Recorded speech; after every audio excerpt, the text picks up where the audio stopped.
Vai. Boa tarde, meu nome é Flávio e irei apresentar propriedades coligativas. O que deveria ser propriedades coligativas? Você sabe o que é, mas não. Mas nesse vídeo você irá aprender o que é propriedades coligativas. Eu fiquei mais com a parte da introdução, você vai saber mais o que é propriedades coligativas. Sabe o que é? Um exemplo que eu vou dar é o Brasil, o inverno rigoroso. Aí o que utilizamos? Nós utilizamos água no radiador do automóvel, no caso o etilenoglicol. Para que isso, o etilenoglicol? Ele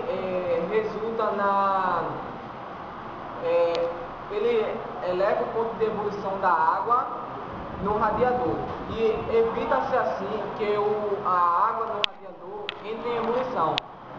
Já em países frios, muito rigoroso, é o contrário. A mesma substância faz outro processo diferente. No caso, ela faz a diminuição da temperatura do congelamento. A elevação do ponto de ebulição e a diminuição do ponto de congelamento são duas das propriedades de soluções, que dependem do número de partículas de um mol não volátil e não da sua natureza dessas partículas. Essas propriedades denominam propriedades coligativas e estão relacionadas à propriedade tonoscopia, propriedade ebuloscopia, propriedade crioscopia e propriedade osmometria, certo? Aí acabou a nossa introdução. Nós iremos passar agora para pressão máxima de vapor. O que seria isso? Pressão máxima de vapor seria, no caso, vamos dar dois exemplos aqui: a água e o éter. Essas substâncias esses dois líquidos estão no mesmo volume, certo? Nós iremos aquecer a uma certa temperatura de 20 graus Celsius, certo? As duas temperaturas. E vemos que o éter, ele evapora, logo aqui ele evapora mais do que a água. Por que isso? Porque o éter é mais volátil que a água, certo? E por isso nós podemos identificar que o éter evapora mais do que a água, mais rápido. Por isso que dá o valor, tipo, na mesma temperatura vemos que o éter vai evaporar mais rápido, no caso, do que a água. Porque ela é mais volátil, certo?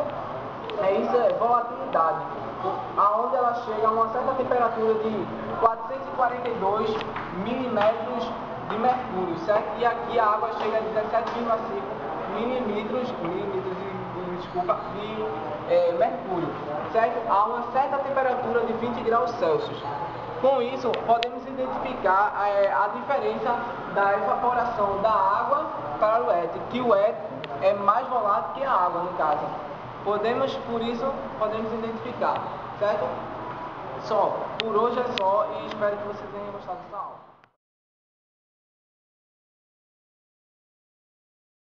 Já. Bom dia, meu nome é Manuel e eu vou falar sobre o diagrama de fases. Em toda mudança de estado, tem um equilíbrio entre as fases envolvidas, com diferentes pressões.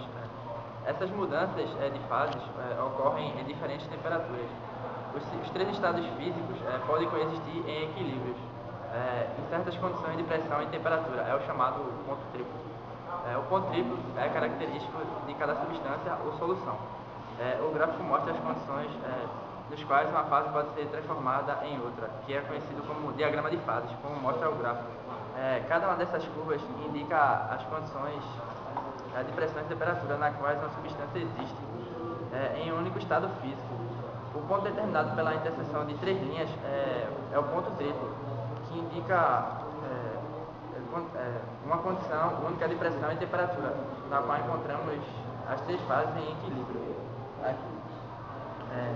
Para compreender o gráfico, o significado de um diagrama de fases e suas mudanças de estado, vamos estudar como exemplo o diagrama da água ao longo de uma linha com pressão constante de 760 milímetros Hg e cuja temperatura varia, como vocês podem ver.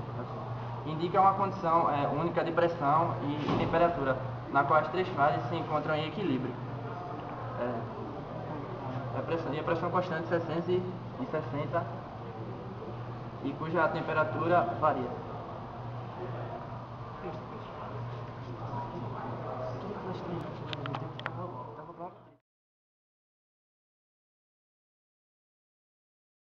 Agora eu vou falar de tonoscopia ou tonometria, que significa a mesma coisa.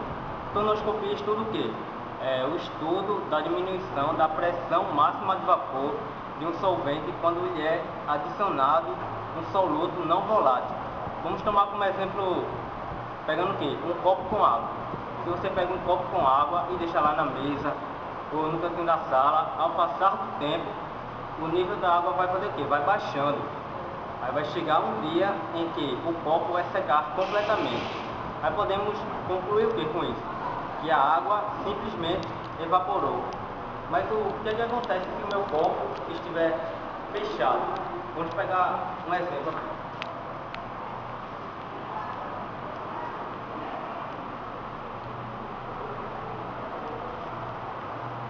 Temos um copo com água, ele está fechado. A água vai parar de evaporar? Não, ela vai continuar a evaporar. Só que o vapor de água vai ficar contido aqui em cima. O que é que acontece com o vapor de água que está aqui em cima? Quando ele chegar na tampa, ele vai condensar. Agora podemos observar essa condensação. Vejamos, se a velocidade de evaporação da água é lenta, a velocidade de condensação da água também vai ser lenta, não sendo possível observar assim a condensação. Vai ver, o nível da água vai baixando também, só que vai chegar um tempo que o nível da água vai se estabilizar. Aí o que é que uma pessoa que não entende o assunto diria? Que a água parou de evaporar, mas a água não parou de evaporar. O que aconteceu foi o seguinte, que o sistema entrou em equilíbrio. E o que eu quero dizer com isso? Que a mesma porção de água que evapora é a mesma porção de água que condensa. Assim, o nível da água fica estabilizado. E essa pressão de vapor, ou esse vapor que está aqui, nós vamos lhe dar o nome de vapor saturante, que é o limite, ele chegou ao limite aqui. Agora vamos falar sobre os fatores da ebulição. Vamos pegar outro recipiente com água e aqui embaixo nós vamos aquecer fogo. Aí aqui em cima nós temos o que? Temos a pressão atmosférica que se opõe à saída de vapor. Com a temperatura aqui embaixo da água vão se formar bolhas nessa água. Para que essas bolhas saiam da água, é necessário que a pressão da bolha seja ao menos igual à pressão de vapor, para que ela consiga sair. Se a pressão da bolha for menor que a pressão atmosférica, ela vai ficar aqui, ela vai diminuir, vai implodir, mas ela nunca vai sair daqui. Então, para ela sair, a pressão dela tem que ser ao menos igual à pressão atmosférica. Então, a temperatura de ebulição de um elemento é o quê? É a temperatura que faz com que a pressão de vapor se iguale à pressão atmosférica. Agora vamos ao efeito tonoscópico. O efeito tonoscópico, a definição, é a pressão máxima de vapor de um solvente numa solução é menor que a pressão máxima de vapor desse solvente puro. Vamos pegar um exemplo. Você pega uma camisa, pega um pano de chão e molha ele. Aí você embola ele, joga no canto. Essa água vai passar muito tempo, vai demorar muito para evaporar. Porque a evaporação depende fundamentalmente de quê? De espaço, de área livre. Porque aqui mamãe coloca roupa no varal estendida, porque ali ela vai estar aumentando a superfície, vai estar aumentando a área de contato daquele pano. Então aquele pano que você jogou todo molhado e colado vai demorar para evaporar. Então tem um solvente,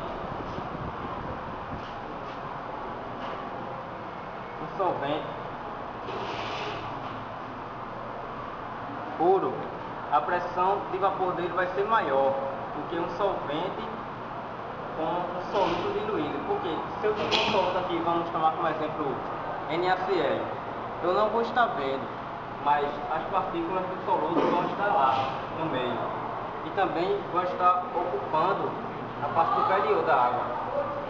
Se no recipiente só com soluto, nós temos a superfície livre, e essa parte de cima aqui tem uma superfície livre. Essa superfície livre daqui é maior do que esta. Logo, a temperatura de ebulição aqui vai ser menor do que a temperatura de ebulição dessa. E a pressão de vapor de onde tem só o solvente vai ser maior que a pressão de vapor onde tem a solução, que é o solvente mais o soluto.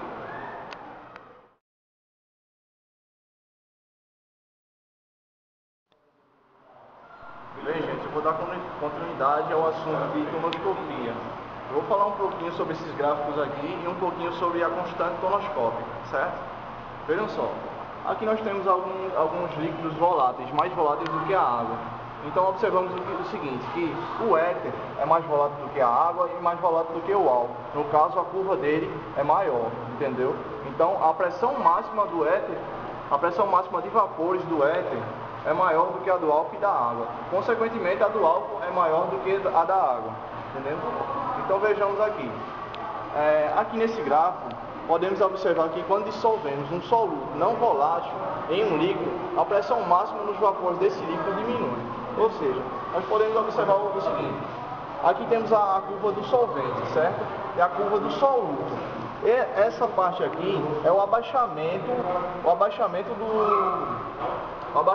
absoluto entre o solvente e a solução. Ou seja, o que nós precisamos aqui desse gráfico, nós podemos observar essa diferença aqui, que no caso é ΔP. E trazendo para cá, nós podemos gerar essas fórmulas aqui. Ou seja, nós podemos considerar o quê? Que P0, pressão máxima do vapor do líquido puro em uma determinada temperatura, aqui no gráfico apresentado aqui nessa reta, certo? Podemos observar que ele pega aqui a reta, beleza? E P é a pressão máxima de vapor da solução, ou seja, P está aqui, abaixo de P0. A diferença desses dois é o que nós chamamos de ΔP, que é o abaixamento absoluto, ou seja, P0 menos P é igual a ΔP, que é o abaixamento absoluto entre essas soluções. Então vejamos, se P0 menos P sobre P0 vai dar igual a ΔP sobre P0, isso vai ser igual ao efeito tonoscópico. Ou seja, o efeito tonoscópico, ou então o abaixamento da pressão relativa desse soluto, certo? Então trazemos para cá, matematicamente, o que eu falei está resumido nessa fórmula aqui, onde ΔP vai ser igual a KT vezes o número de mols do soluto sobre a quantidade do solvente, certo? Onde KT significa o quê? KT significa o quê? Representa a massa molar do solvente sobre 1000, entendeu? Massa molar do solvente sobre 1000. Isso aqui é uma constante, a constante a famosa... deixa eu falar, continua, tem como cortar? Bem, gente, eu vou falar um pouquinho sobre tonoscopia, vou dar continuidade ao que Igor falou, e vou falar um pouquinho também sobre a constante tonoscópica. Vejamos aqui esse gráfico. Esse gráfico aqui nós podemos observar o seguinte, que nós temos alguns líquidos voláteis, mais voláteis do que a água, e a curva da água está por último. Por quê? Porque o álcool e o éter, que é o líquido mais volátil desses aqui, são mais voláteis do que a água. É o seguinte, o éter, que é o líquido mais volátil, está em primeiro, certo? Então a curva dele é maior, quer dizer, menor. Então quer dizer que o éter tem mais pressão, tem pressão máxima de vapor, tem mais pressão máxima de vapor do que o álcool do que a água. E o álcool tem mais pressão máxima de vapor do que a água, certo? Então trazendo isso aqui para cá agora, nós podemos perceber uma coisa, que aqui está a curva do solvente, aqui está a curva do soluto. Esse valor aqui é chamado ΔP. Por quê? Porque ele é o abaixamento, o abaixamento relativo da pressão, certo? Ou seja, aqui, vamos trazer aqui, marca aqui P0. P0 é o quê? P0 é a pressão máxima do vapor do líquido em uma determinada temperatura. Não podemos esquecer da temperatura, certo? Temperatura é essencial. E P é o quê? P é a pressão máxima do vapor da solução em uma determinada temperatura. Trazendo isso para cá, aqui está a reta. P0, trazendo para cá, onde pega a parábola do solvente. E P, onde pega a parábola da solução. Ou seja, essa determinada parte aqui, o ΔP, que vai ser isso aqui, vai ser determinante para essa fórmula aqui, certo? Então vemos o quê? Que P0 menos P seria igual a ΔP, que seria aquele decaimento do solvente entre a solvente e a solução. ΔP, beleza. Então P0 menos P sobre P0 vai ser igual a ΔP sobre P0. Isso é o efeito tonoscópico. É o famoso efeito tonoscópico, ou então o abaixamento relativo dessa solução, certo? Então trazendo isso para cá, matematicamente isso tudo que eu falei está aqui nessa forma, onde ΔP vai ser igual a KT. KT é o quê? KT é igual a representa a massa molar do solvente sobre 1000, certo? KT é o quê? Massa molar do solvente sobre 1000. E vezes o número de mols do soluto sobre a quantidade do solvente, certo? Trazendo isso para cá, isso aqui significa W, certo? Trazendo isso para cá, vamos resumir isso aqui em W. Então vai ficar o que a forma? ΔP vezes KT vezes W. Isso aqui é o que a gente precisa. Isso aqui é o famoso efeito tonoscópico. É o que a gente precisa saber em tonoscopia. Entendeu? Então pronto, tonoscopia se resume a isso.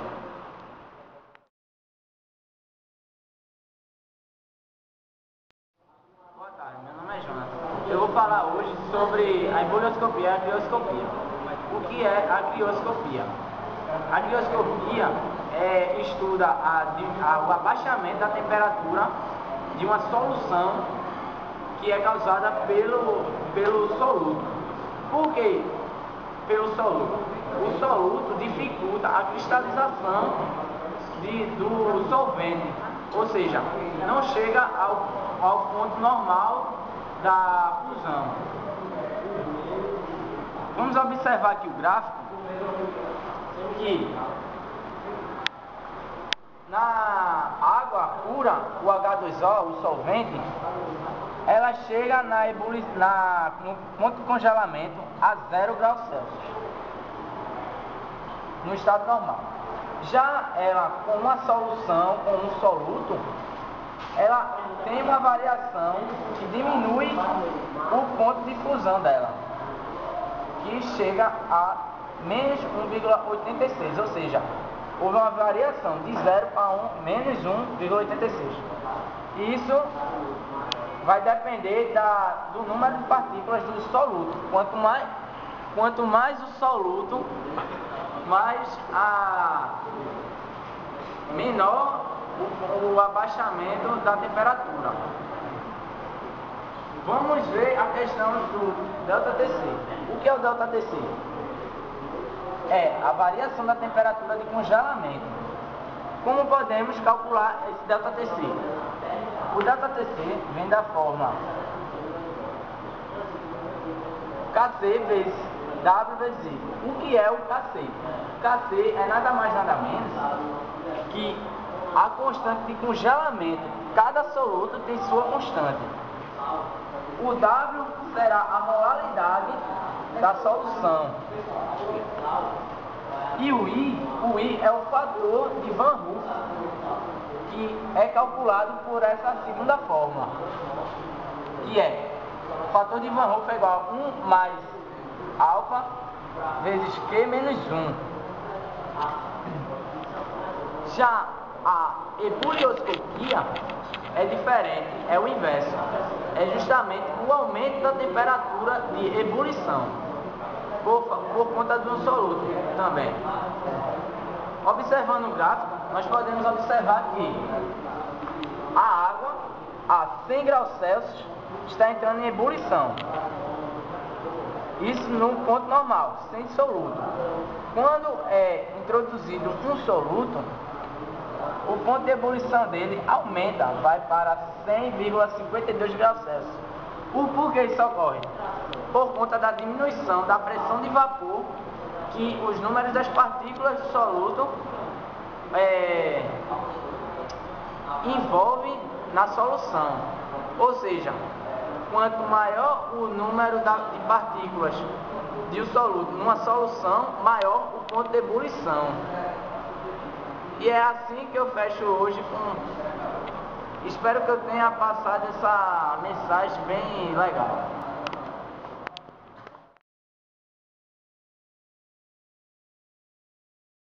Meu nome é Aslan. Eu vou representar agora, na prática, como são os exercícios de ebullioscopia e crioscopia feitos por Jonathan Ramos. Primeiro eu vou começar introduzindo pelo primeira questão. Vou dar uma lida aqui na questão da PUC e vamos tentar resolver. Em regiões de baixa temperatura, a adição de um soluto não volátil aos radiadores dos automóveis deve-se ao fato de ele provocar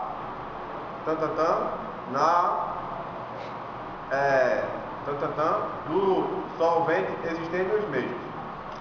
Então, existem três alternativas. Letra A, diminuição,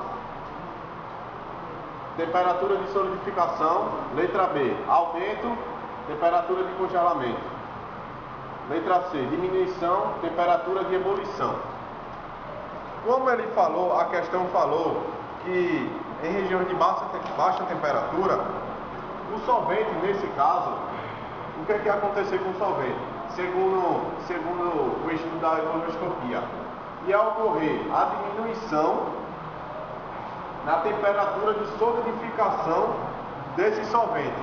Isso se deve ao fato de que quando adicionamos esse determinado soluto, ocorre um abaixamento no ponto de solidificação da solução.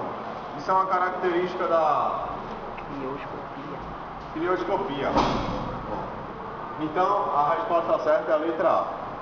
Partindo para a segunda questão, outro exemplo, que informa 0,5 mol de glicose a 1 litro ferve a 100 graus, 6 Celsius e congela a menos 0,93 Celsius a 1 atm. Determine a temperatura de ebulição e temperatura de fusão da solução aquosa 0,5 de NaCl a 1 litro. Como podemos ver aqui, a equação NaCl resulta em 1 mol de NaCl mais, de 0,5 mol de NaCl, Na mais e 0,5 mol de Cl menos. Juntando os dois dá 1 mol. Então fica claro o seguinte: se 0,5 mol de glicose ferve a 100 graus, 6 Celsius, então um mol, já que teve uma temperatura de ebulição aumentada a 0,26, se 0,5 mol teve uma temperatura de uma variação de 0,26, 1 mol vai ser nada mais nada menos que 0,52. Então a temperatura de ebulição vai para 100 graus, 52 Celsius. E agora vamos determinar a temperatura de fusão. Se 0,5 mol de glicose congelou a menos 0,93, então 1 mol, consequentemente, vai ter uma temperatura de fusão de menos 1,86 graus Celsius. Isso fica bastante claro, como falamos, da ebullioscopia e crioscopia. São dois estudos que faz com que em nosso dia a dia temos práticas para melhor sabermos lidar com essas situações, seja em países frios, com adicionamento de sal, para ver a diminuição e não a formação mais de gelo, ou seja, até aquele fenômeno, porque as águas da Antártica não congelam a 0 graus, devido ao fato de no mar a presença de vários sais. Isso faz com que a temperatura abaixe muito e não congele. Pronto, é isso, pessoal, encerramos nosso estudo por hoje. Prazer, meu nome é Thelma, boa tarde. Vou dar uma aula aqui sobre osmose e pressão osmótica. Bem, a osmose é um fenômeno que ocorre que permite a passagem do sólido de um meio menos concentrado para um meio mais concentrado, a partir de uma membrana permeável. Enfim, podemos dar vários exemplos nessa relação de osmose. A química é uma ciência muito boa, pois podemos aplicá-la no dia a dia. Um exemplo bastante prático do que seja osmose é esse. Nós temos lá os churrascos. Aí você quer assar uma carne, é o que geralmente as pessoas fazem. Elas botam cloreto de sódio, no caso sal de cozinha, sobre a carne. Acontece um fenômeno que é justamente o que eu acabei de explicar. Esse fenômeno faz com que o sódio sugue a água da carne, o líquido no caso. Essa é um exemplo de uma reação osmótica. Enfim, isso é osmose. Cadê o coisinha? Pois bem, já expliquei o que é osmose, agora irei explicar o que seria a pressão osmótica. O que seria a pressão osmótica? Para que ela serviria? A pressão osmótica ia servir para anular o efeito da osmose. Vamos explicar isso ilustramente. Como seria essa pressão osmótica?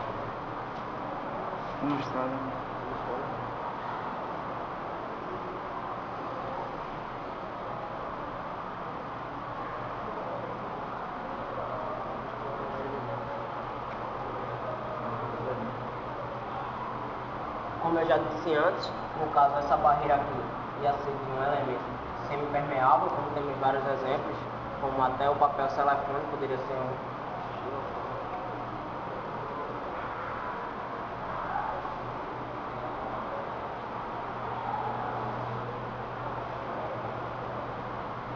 Dentro desse recipiente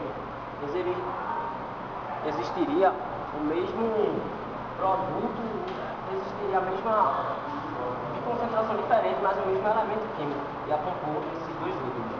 Se nós percebêssemos, a partir depois de um tempo, esse mesmo gráfico, essa mesma ilustração, se você quiser isso na sua casa, você pode fazer, iria acontecer esse fenômeno.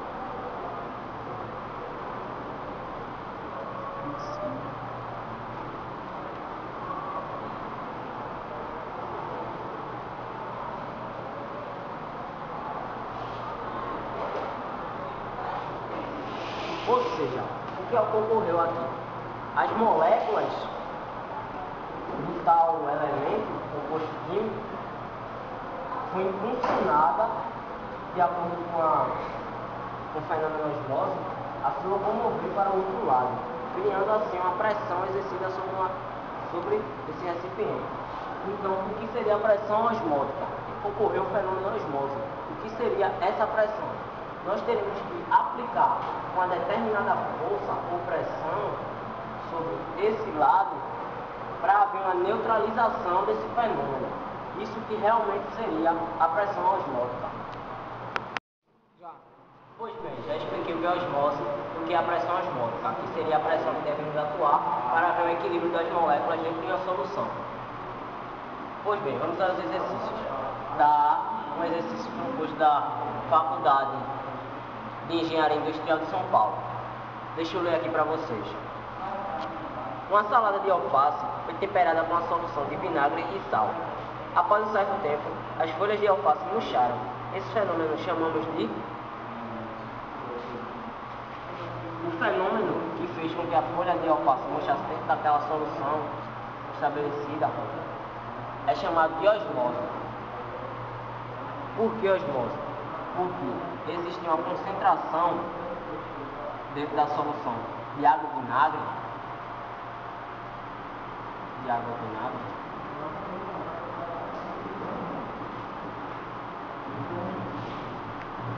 vinagre. A concentração de água e vinagre é maior do que a concentração que está obtida dentro do alface. Por que disso? O alface tinha que liberar um pouco de suas substâncias da sua soluto para poder haver um equilíbrio das moléculas.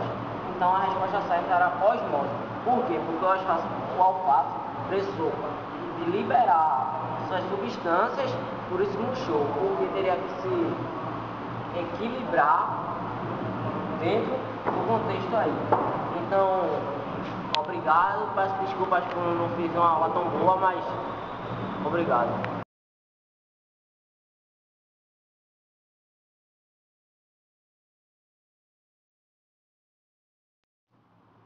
Bom pessoal, já falei um pouco sobre diagrama de Fales e vou falar agora uma introdução sobre termoquímica, né, que é o estudo das temperaturas. A gente vai ver várias coisas aqui. Eu vou falar sobre o poder calórico dos alimentos. Assim, os alimentos que ingerimos são decompostos em nossos organismos por moléculas complexas denominadas de enzimas. Esse processo é chamado de metabolismo. Que ocorre em várias etapas e libera energias que necessitamos para crescermos e nos mantermos vivos. A quantidade de energia obtida dessa maneira é a mesma que obteríamos se realizássemos a combustão desses alimentos em laboratório. A determinação dessa quantidade é feita usando-se um calorímetro. Uma amostra de alimento dessa massa, ao sofrer queima, essa amostra libera calor, qual provoca o aumento de temperatura da água, e esse aumento de temperatura é relacionado à unidade de medida, denominada calorias. Uma caloria é a quantidade de calor necessária para elevar o processo da temperatura de 1 grama de água. O Sistema Internacional de Unidades recomenda que se utilize a unidade de joule nos processos que envolvem troca de calor.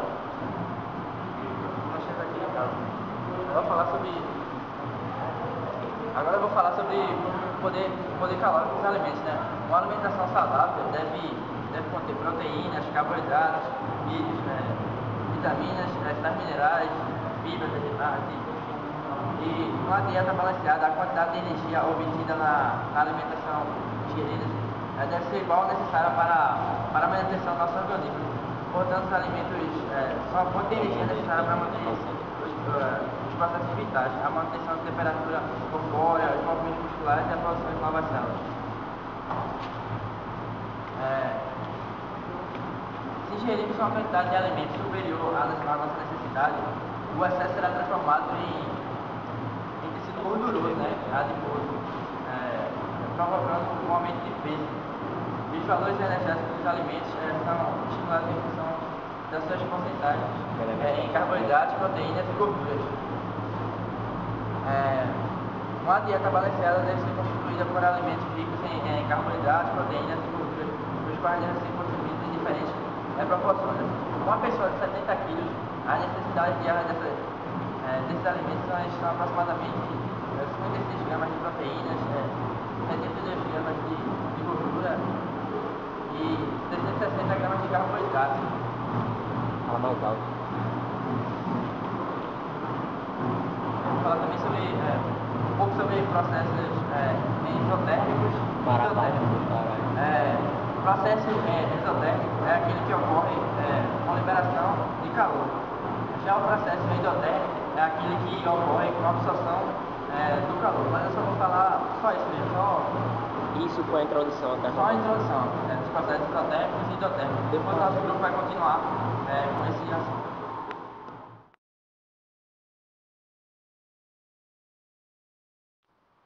Dentro da termoquímica, existe um assunto chamado sobre a entalpia, é o que eu vou explicar agora. Mas antes, eu quero mostrar um exemplo para que vocês entendam melhor do que seria essa entalpia. Observando essa reação é a reação do fósforo, que seria a madeira mais o oxigênio, dando assim gás carbônico, mais água, mais calor. Oxente, o que é esse calor? É o que podemos dizer agora aqui. é a entalpia, pois cada substância obtém um determinado calor. Agora eu vou explicar um pouco o que seria essa entalpia. A entalpia é representada nas funções como... Não, na verdade, isso é o ΔH, que é a variação de entalpia, a variação de calor. É mais ou menos isso que seria. Cadê? Vou mostrar agora o gráfico da entalpia exotérmica. São um dos tipos de entalpia.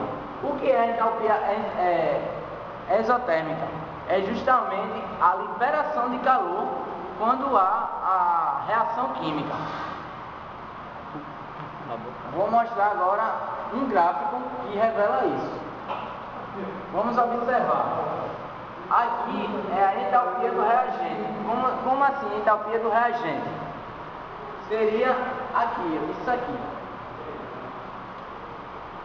A seria o reagente, dando assim o produto que é B mais calor.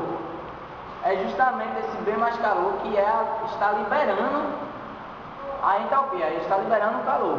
Como podemos observar aqui o gráfico, aqui está o reagente.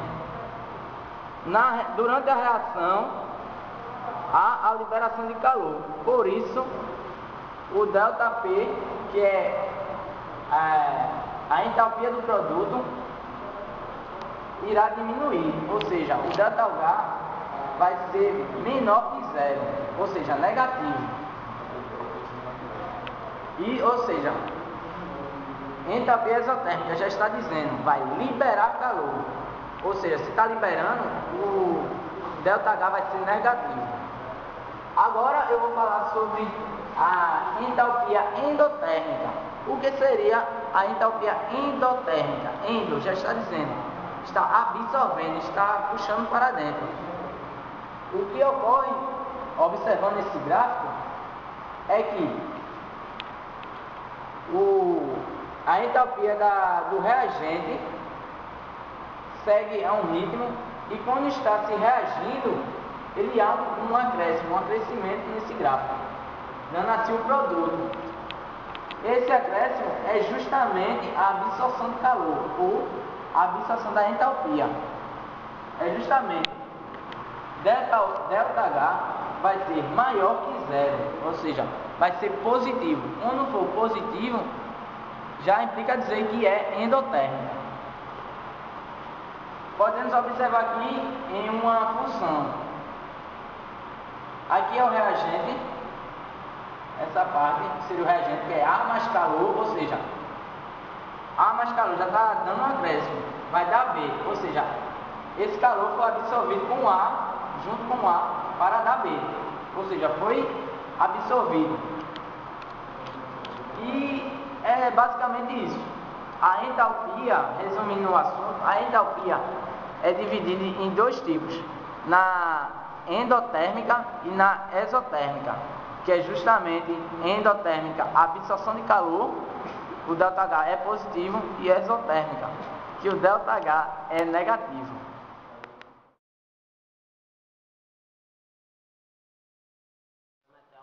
Vou falar sobre entalpia padrão. A entalpia padrão é a entalpia dos elementos simples, como hidrogênio, oxigênio, cloro, entre outros. A entalpia padrão é igual a zero, onde a natureza não precisa influenciar de nenhum jeito para que haja a reação da entalpia. Não precisa de receber energia, absorver ou liberar para que haja a reação de entalpia. A entalpia padrão é igual a 1 atm e 25 graus Celsius. Isso fala um pouco da entalpia padrão, mas agora eu vou falar da entalpia neutralização. Vamos dar os exemplos de entalpia de neutralização. Aqui temos a reação de 1H+, reagindo com 1 hidroxila, resultando por 1H2O. Essa reação entre esses duas substâncias químicas liberou essa energia. Essa energia é que é chamada de entalpia de neutralização ou energia de neutralização. Foi a energia que restou dessa reação química. Bom, é isso que eu tenho a dizer sobre entalpia padrão e entalpia de neutralização. Obrigado, até a próxima.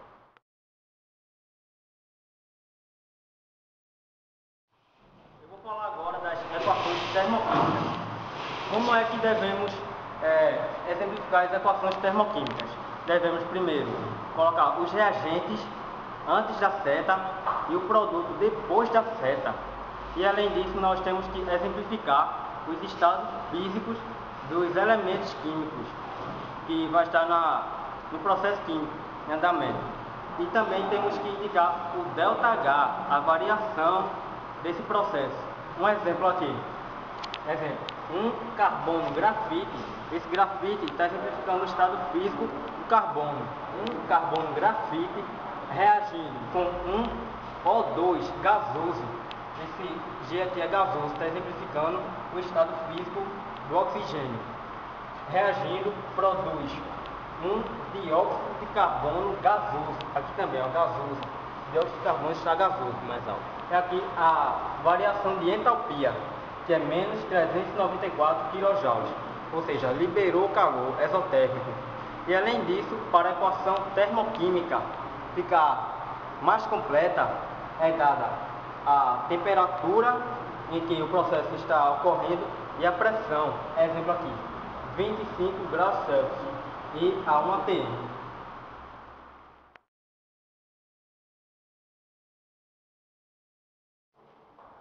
Vou falar um pouquinho sobre entalpia de formação ou energia de formação e entalpia de combustão ou energia de combustão, certo? Entalpia de formação. O que seria entalpia de formação?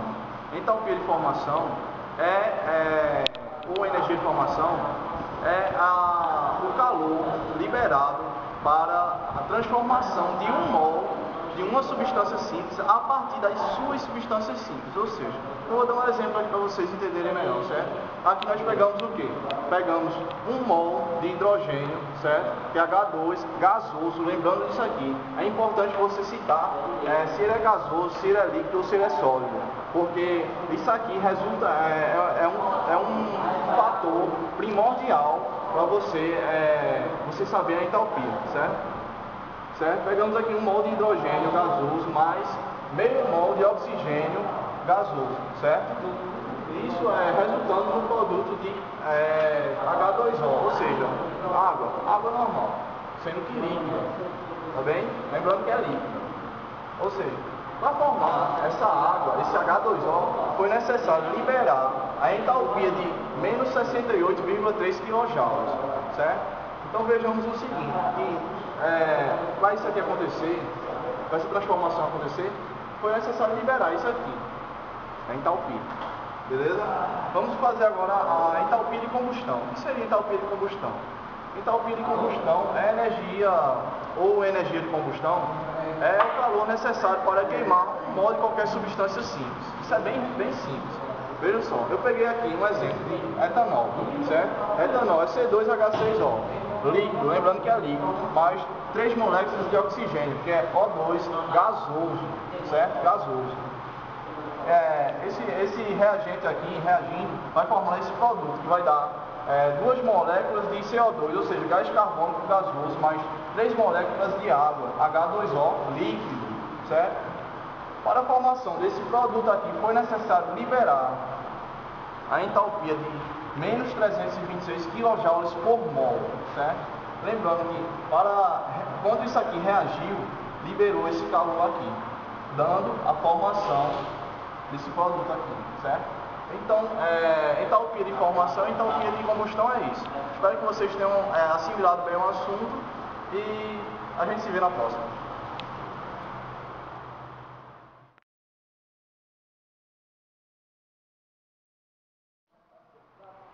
Boa noite, meu nome é Flávio, como vocês sabem, e eu irei falar, fiquei responsável pela parte de energia de ligação do capítulo da parte de termoquímica, certo?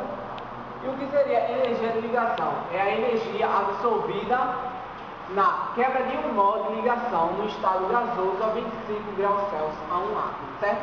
Um exemplo básico aqui que vocês vão perceber é isso aqui. Isso é uma molécula, certo? E eu quero separar essa molécula. Ou seja, para separar essa molécula, eu tenho que o quê? Eu tenho que dar energia, ou seja, ela tem que absorver energia, certo? Para ela romper-se, certo?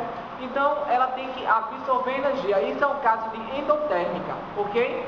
Endotérmica.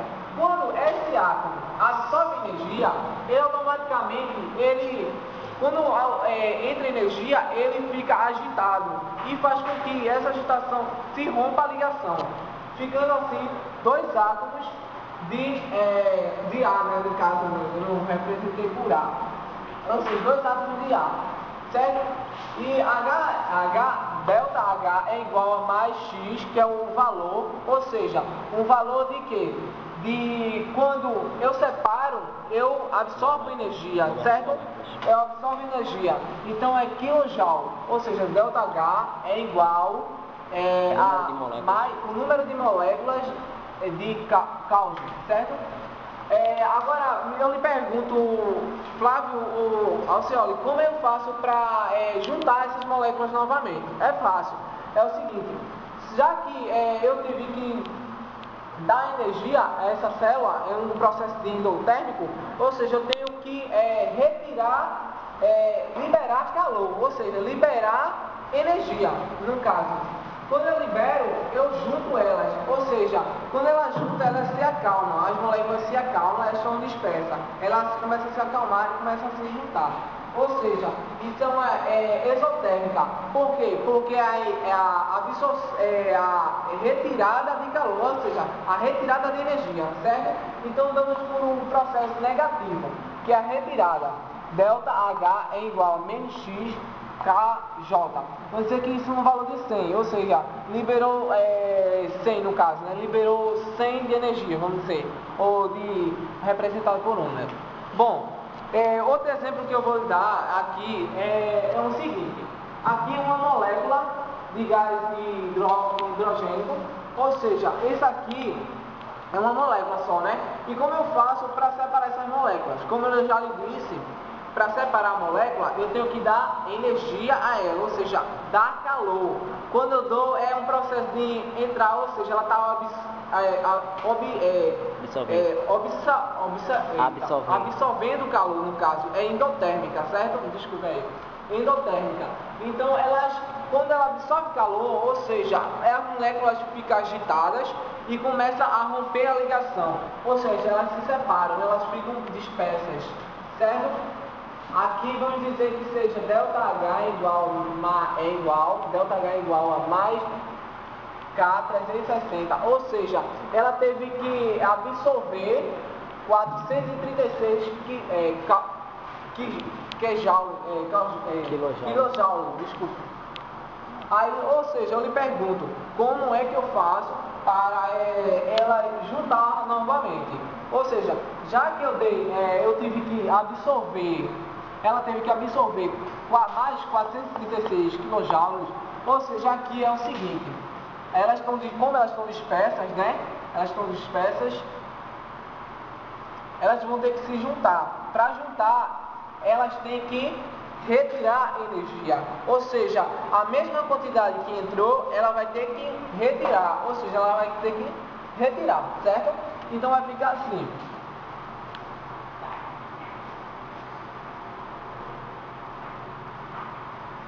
No caso, elas se juntam-se aqui, no caso, aí fica só uma molécula de gás hidrogênico, certo? Que é representado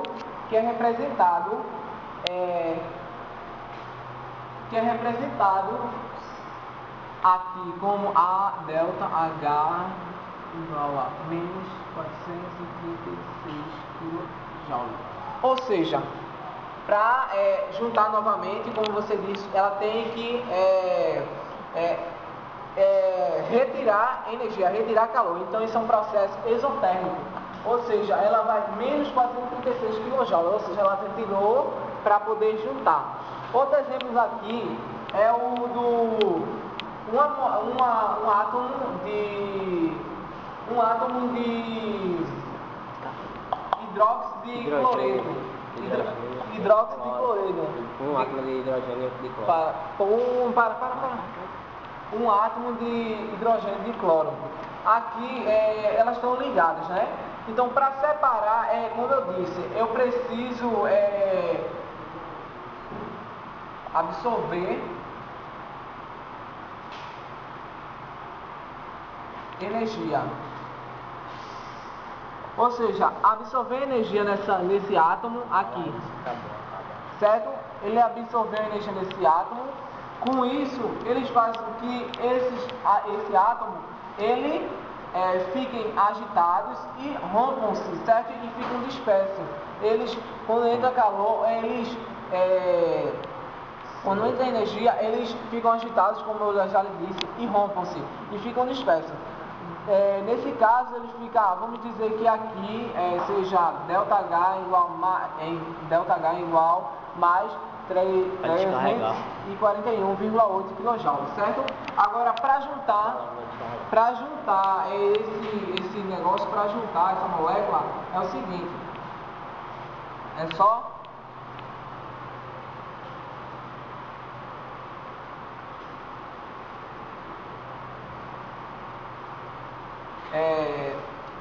liberou, né, não absorveu, é só liberar energia.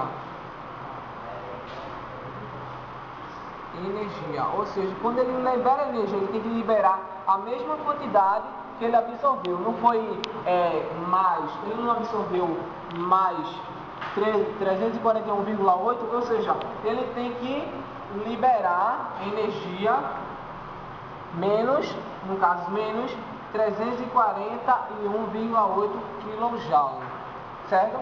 Quando ele libera, ele volta ao seu estado normal de uma molécula, certo? No valor ΔH é igual a menos 34,8 kJ. Pronto. Isso aí vocês entenderam mais o que é energia de ligação, certo? Quando absorve a energia endotérmica e quando retira a exotérmica, certo? Então, obrigado pela sua atenção e boa noite.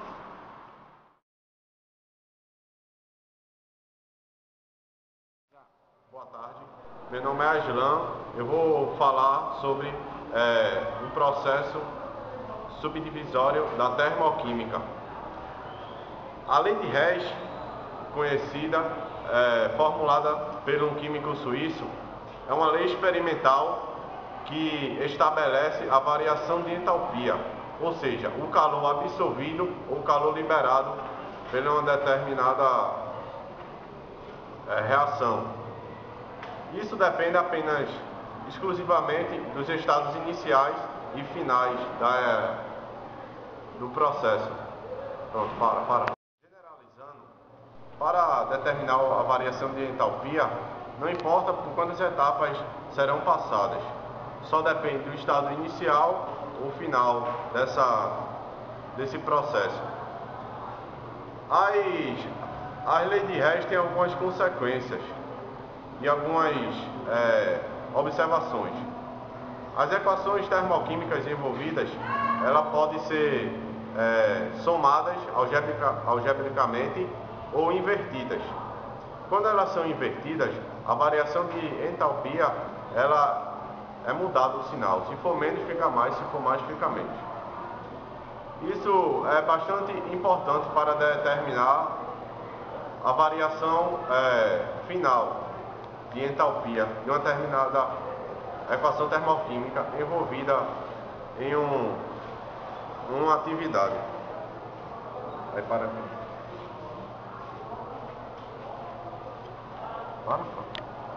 Para.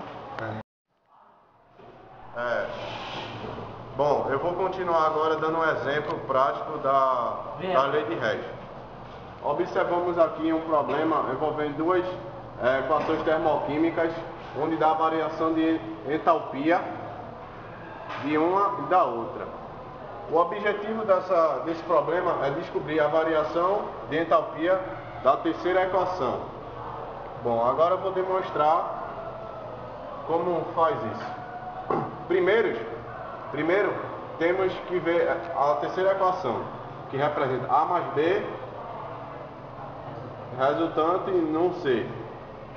Bom, aqui como essa segunda equação já está com A na frente, não preciso modificar ela, porque aqui já começa com A. A única coisa que temos que fazer é inverter a primeira equação. Vamos lá.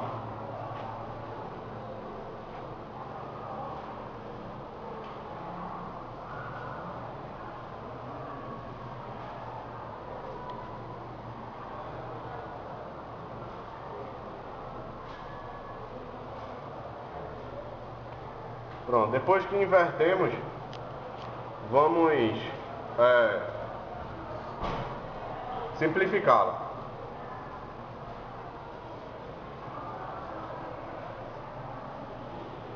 A resultante final vai ser a mesma equação dessa terceira. A mais B, resultante não C, que vai formar essa equação. Agora, simplesmente somamos a variação de entalpia, que no caso vai dar, vamos lá,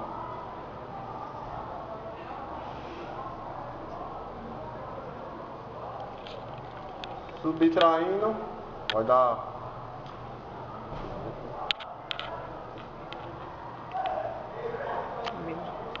menos 200 kJ.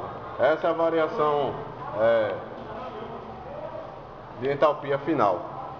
Outra questão é observar que equações termoquímicas temos aqui, se é endotérmica ou exotérmica.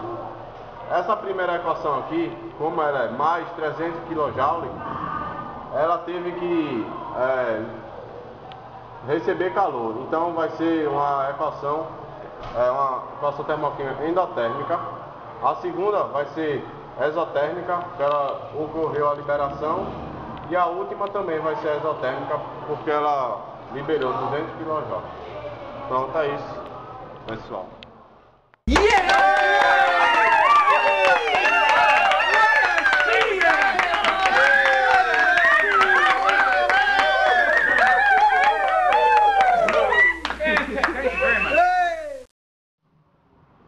Bom, nosso grupo é composto por Telmo, Jonathan Ramos, Flávio Manuel, Igor Carneiro, Iranildo, Aslan, esses. Esperamos que nós tenhamos agradado ao senhor, professor Acioli, porque nós fizemos um trabalho com muita dedicação, nos esforçamos muito para fazer isso em prol de nós agradecemos ao senhor por todas as aulas que o senhor nos proporciona aqui na sala, e é isso, né? Agradecemos muito, chamamos amigos aqui para agradecer, tá bom? Valeu, Acioli!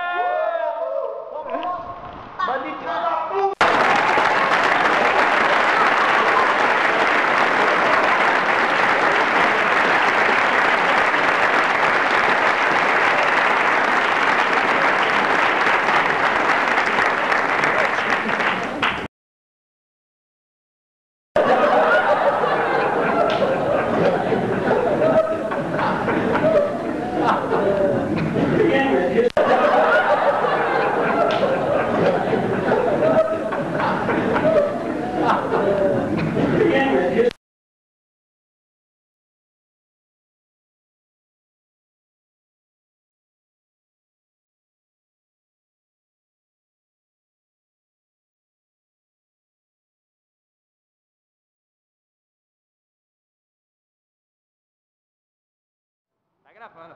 Os bastidores. O making off.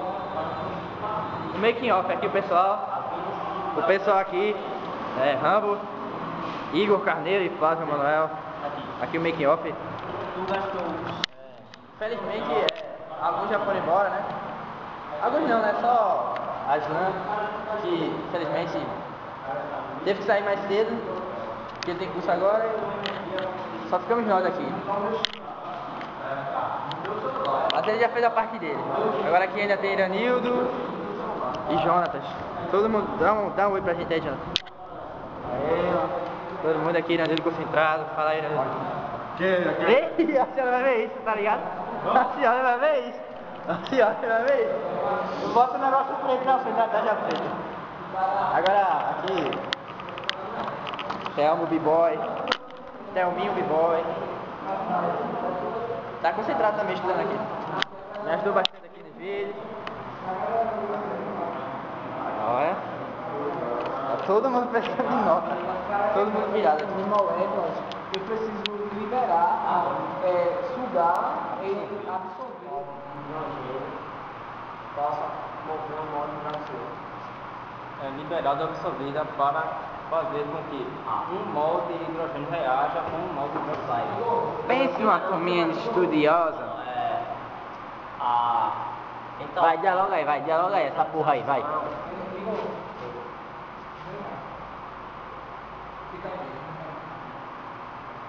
Eita, esse galã aí, pai. Alô, pai. Dá-lhe Flávio aí, ó, só os cálculos monstruosos. Tá gastando a bateria, gastando os créditos, né? Crédito é foda, né? Ai, ai. parceiro.